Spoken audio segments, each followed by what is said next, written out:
Hello everyone, a very good morning to all. So एक case करते हैं हम। ऑब्जर्वेशनल केस है, आपको भी क्लिनिक में देखना है। पहले भी मैंने ये मेडिसिन के केस आपके सामने शेयर किए, बट ये मेडिसिन मुझे समझने के लिए बहुत हार्डली, मतलब पेशेंट उस तरीके से बिहेव किया कि मुझे मेडिसिन उसे मतलब मुझे समझ में आ गई और मैंने मेडिसिन दे दिया। ठीक है, उस तरीके से आपको ये केस ऑब्ज़र्व करना है।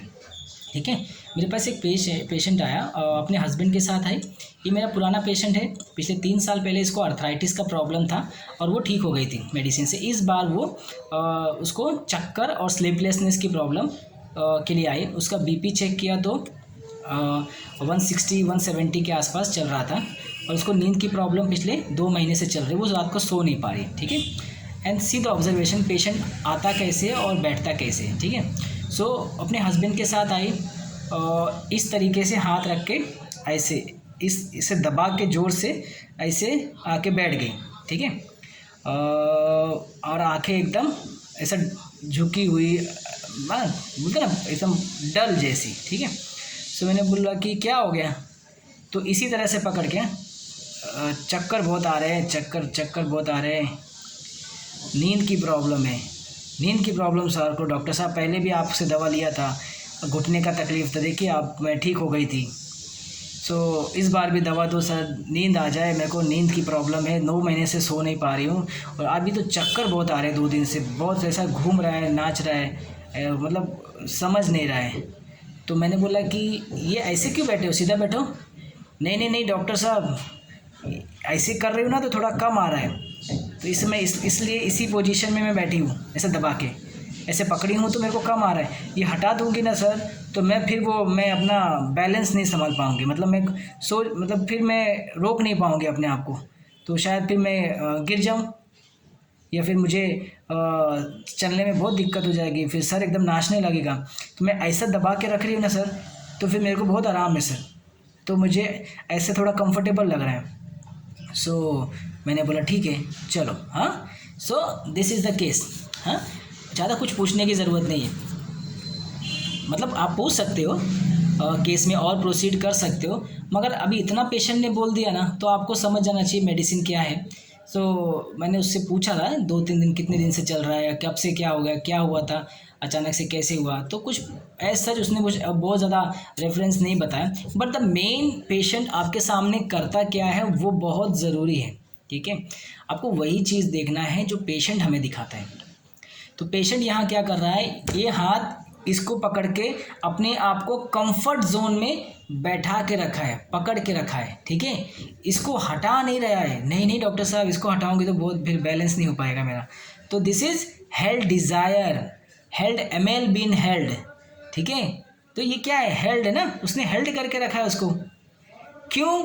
क्योंकि अगर इसने हटा दिया तो fear self control of losing.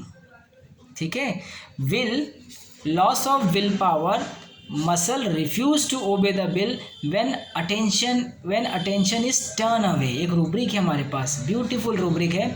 अगर उसने ये हटा दिया तो जो अटेंशन है, थोड़ा सा भी उसने डिस्टर्ब किया अपने इस पोस्चर को, इस कंफर्टेबल पोजीशन को, तो मसल्स क्या करेगा, मसल रिफ्यूज़ कर देगा ओबे करने के लिए, बैलेंस करने के लिए, और वो कंडीशन में अपने आप को ठीक रखने के लिए मसल रिफ्यूज़ कर देगा। फिर मसल्स बोलेगा जा तू गिर।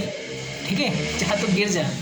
तो रूब्रिक का मतलब ही यही है कि muscle refuse to obey the will when attention is away. मैंने हाथ हटाया तो मसल मेरी बात नहीं मानेगा, फिर वो वही करेगा जो वो चाहता है, तो muscle refuse to obey the will. ठीक है, और held ML been held fear self control of losing. तो दिस इज़ द रूब्रिक। वो डिस्टर्ब नहीं होना चाहता है ना, तो एक कंफर्टेबल पोजीशन मिल गई है उसको, तो उसी को वो पकड़ के बैलेंस करके रखता है। जलसीमियम मैंने पहले भी हमें इस टॉपिक पे डिस्कस किया है। अब मैंने पहले भी आपको बताया है कि कैसे पेशेंट अपने आप को स्थिर रखते हैं एक पोजीशन में, एक कंफर्टेबल प्लेस पे, बेड रिमेन डिज़ायर के, जहाँ वो अपने आप को डिस्टर्ब नहीं होना चाहते हैं। डिस्टर्ब हुआ, थोड़ा सा भी करवट बदला तो मसल बोलेगा नहीं भैया अब मुझसे नहीं होगा, मैं तेरी बात नहीं सुनूंगा। एंड पेशेंट को पेन होता है, पेशेंट को चक्कर आने लगते हैं, पेशेंट कंफर्ट और ये गिर जाएंगे। तो ये होता है muscle refuse to obey the will when attention turn away. तो अपने आप को जलसेमियम फिक्स करके एक जगह रखता है कि नहीं, मतलब मेरा फोकस है, फोकस नहीं हटना चाहिए। जलसेमियम फोकस करता है, पेन पे फोकस करेगा, ठीक है, सफरिंग पे फोकस करके बैठा रहेगा, या कोई ऐसा कंफर्टेबल पोजीशन पाएगा जिसमें जलसेमियम को रिलीफ मिलता है और उस कंफर्टेबल पोजीशन से वो हटना नहीं चाहता है, उसको ज़रा से भी टर्न नहीं होना चाहता है, डिस्टर्ब नहीं होना चाहता है। क्योंकि बाद में अगर उसने थोड़ा भी डिस्टर्बेंस किया तो फिर वो मसल्स जो अब तक उसे होल्ड करके रखा था, ठीक है, फिर वो उसकी बात नहीं सुनेगा और फिर उसको तकलीफ चालू हो जाएगी। तो this is the whole picture of gelsemium in short case. तो आपको इस तरीके से पेशेंट आपको देखना है, ठीक है, कि पेशेंट करता क्या है। हम इसमें उसकी हिस्ट्री ले सकते हैं, मगर एट प्रेजेंट मेडिसिन हमें किस पे प्रिस्क्राइब करना है, प्रेजेंट परसिस्टेंट प्रीडोमिनेंट पे। तो हमारा फोकस प्रेजेंट परसिस्टेंट प्रीडोमिनेंट पे होना चाहिए, ठीक है, ना कि पास्ट हिस्ट्री वाला। वो हम लेते हैं, मगर हमको जब लगता है कि हमें ज़रूरत है कि नहीं, अभी हमें और कुछ नहीं मिल रहा है, तो हम will go for past history, ठीक है। हम उसके और भी बैकग्राउंड जानने की कोशिश करते हैं, मगर जो पिक्चर क्लियर है तो उसको क्लियर ही रखें, उसको वाइड ना करें, ठीक है। और मैंने उसे जलसेमियम 200 का डोज दिया और 200 देने के बाद उसका जो चक्कर था वो शाम होते होते वो अपने आप ही एकदम सबसाइड हो गया। और मैंने बोला था कि शाम को दूसरे डॉक्टर से बीपी चेक करके बताना। तो उसका 170 बीपी चल रहा था और उसका बीपी डायरेक्ट 140-145 के बीच में आ गया था शाम तक, और उसको चक्कर काफ़ी रिलीफ हो गया था, पेन भी कम हो गया था, चक्कर भी कम हो गया था।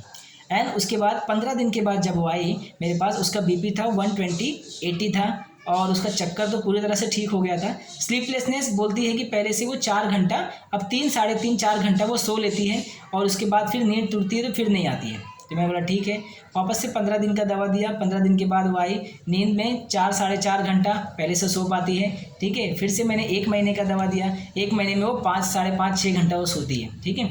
उसके बाद धीरे धीरे करके उसका स्लीप नॉर्मल हो गया। 6-7 महीना के बाद वो पूरी तरह से ठीक हो गई और उसको दवा की फिर ज़रूरत नहीं पड़ी। तो इस तरीके से आपको each and every case short में रखना है, अंडरस्टैंडिंग परफेक्ट रखनी है रूब्रिक्स की और ऑब्जर्वेशन की, ताकि आप बराबर हिट कर सकें, ठीक है।